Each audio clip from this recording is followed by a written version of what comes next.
আজকে খেলাফত মজলিসের সম্মানিত জেলা এবং মহানগরীর সম্মানিত নেতৃবৃন্দকে নিয়ে আমরা একত্রিত হয়েছিলাম।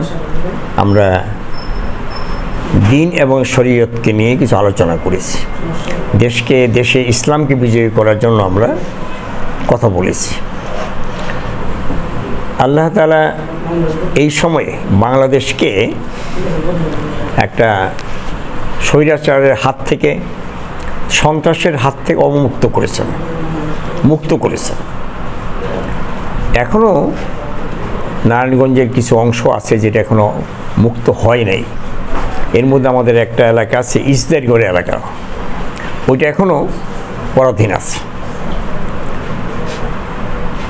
ওই এলাকাটাও স্বাধীন করার জন্য প্রশাসন উদ্যোগ নিতে পারতেছে না। প্রশাসনে জানানো হয়েছে, প্রশাসনের কাছে তেমন কিছু না থাকে এখন উদ্যোগ তারা নিতে পারেনি। আমি খেলাফত মজলিসের সম্মানিত নেতৃবৃন্দকে অভিনন্দন জানাই, মোবারকবাদ জানাই, আন্তরিক অভিনন্দন জানাই, শুকরিয়া জানাই যে আগে উদ্যোগ নিয়ে আমাদেরকে পিছিয়ে ফেলে দিয়েছেন। আগে উদ্যোগ নেওয়ার কারণে অনেক সওয়াবের অধিকারী হয়েছেন। আল্লাহ তাআলা বেশি সওয়াব দান করুন।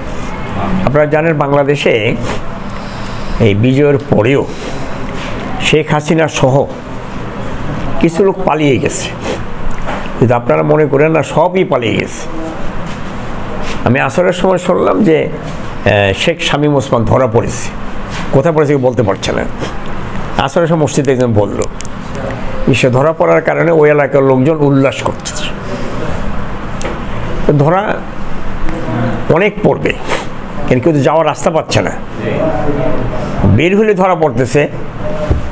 আমাদের কাছে এমন একটা তথ্য আছে যে প্রশাসন সরকারিভাবেই কিছু লোককে ওখানে আটকে সেভ করে রাখছে, আস্তে আস্তে বের করে দিচ্ছে যাতে ওরা নির্বিঘ্নে ভারতে পালিয়ে যেতে পারে, কিন্তু বের হওয়ার পরেই ধরা পড়তেছে। এমনি যারা সকলেই ধরা পড়বে, তারপর এটা মনে রাখতে হবে সব পালিয়ে যেতে পারবে না, কিছু লোক থেকেই যাবে। এই লোকগুলো যারা থেকে যাবে তারা কেউ খেলাফত মজলিসের সাথে, কেউ জামাত ইসলামের সাথে, কেউ বিএনপির সাথে, কেউ এর সাথে কেউ ওর সাথে মিশে আবার দেশে বিশৃঙ্খলা করার চেষ্টা করতে পারে। এই জন্য কেউ আসলেই এখন তাকে রোকন বানানো, সদস্য বানানো, তাদের নেতা বানানো, এবং আমাদের সতর্ক থাকতে হবে। আমরা ভালো করে জানেন নারায়ণগঞ্জটা কী ছিল। এটা সন্ত্রাসের একটা কেন্দ্র ছিল। নারায়ণগঞ্জে যত খুন হয়েছে, কোনো খুন সাথে এমন নাই যে খুনের সাথে ওসমান পরিবার জড়িত নাই। শুধু তকি আর সবের মার্ডার না, সকল মার্ডার, যত খুন, সব খুনের সাথেই ওসমান পরিবার সরাসরি সক্রিয়ভাবে জড়িত।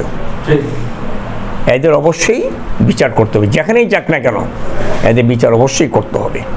প্রিয় দেশবাসী, আমরা বাংলাদেশের রাজনীতির ময়দানে প্রাচীনতম দল বাংলাদেশ জামায়াতে ইসলামী নারায়ণগঞ্জের নেতৃবৃন্দের সাথে সাক্ষাৎ করার জন্যে খেলাফত মজলিস নারায়ণগঞ্জের পক্ষ থেকে জেলা এবং মহানগরের দায়িত্বশীলবৃন্দ আমরা এখানে এসেছিলাম। আলহামদুলিল্লাহ আমাদের মধ্যে খুব সুন্দর সৌহার্দ্যপূর্ণ আলোচনা হয়েছে। আমরা যে আলোচনাগুলো এখানে করেছি, ফার্স্ট আমাদের টার্গেট ছিল যে আমরা যেন যে কোনো মূল্যে আমাদের যে ইসলামী ময়দানে সমমনা যে দলগুলো, আন্তঃ ইসলামী দলগুলো, তাদের মধ্যে একটা ঐক্যের প্রয়াস শুরু করা এবং যে কোনোভাবে ছাড় দিয়ে হলেও একটা ঐক্য প্রতিষ্ঠা করা।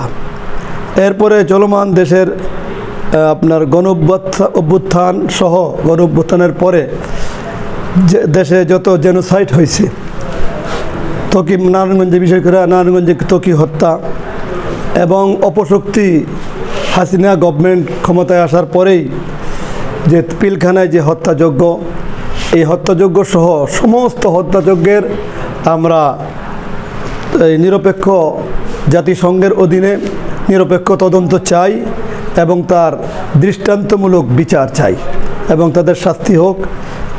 এই বিষয়গুলো আমরা এখানে আলোচনা করেছি। আর আমরা দোয়া মোনাজাতের মাধ্যমে আমাদের এই রাজনীতির ময়দানে বারবার কারা নির্যাতিত বর্ষিয়ান জননেতা জনাব মঈনুদ্দিন আহমেদ, ওনার মোনাজাতের মাধ্যমে আমরা এখানে প্রোগ্রাম শেষ করলাম। দেশবাসীর কাছেও প্রত্যাশা, আমরা যে বিজয় লাভ করেছি এটাকে সুসংহত করার জন্যে আমাদেরকে শান্ত থাকতে হবে এবং শান্তি প্রতিষ্ঠার জন্য কাজ করে যেতে হবে।